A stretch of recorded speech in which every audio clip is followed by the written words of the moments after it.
Les travaux en psychologie sociale et cognitive montrent que les stéréotypes négatifs du vieillissement peuvent influencer les performances des personnes âgées à des tests de mémoire au point de les amener à produire des performances qui sont en dessous de leurs compétences réelles.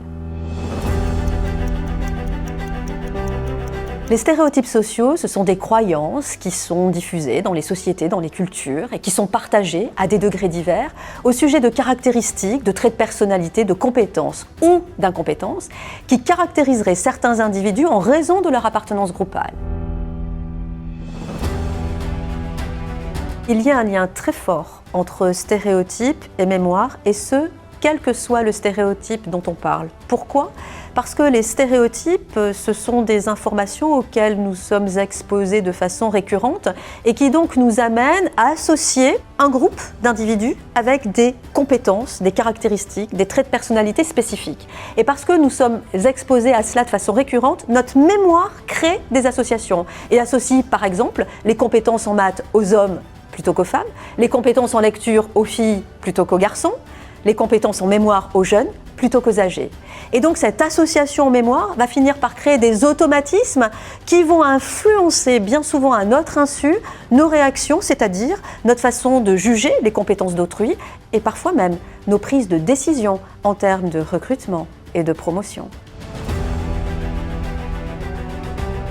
Les travaux sur les effets négatifs des stéréotypes sur la performance ont démarré aux États-Unis à l'université de Stanford en 1995 avec la publication de Steele et Aronson.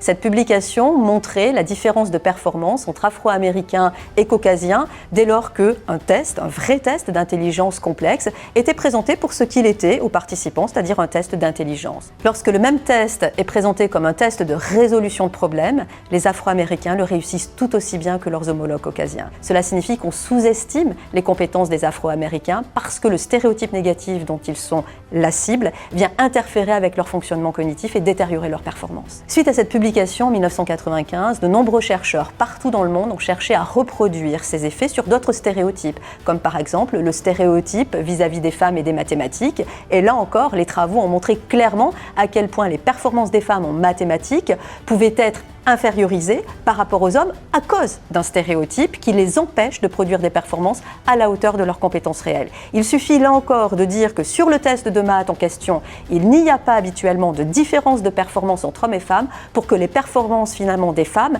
atteignent celles des hommes.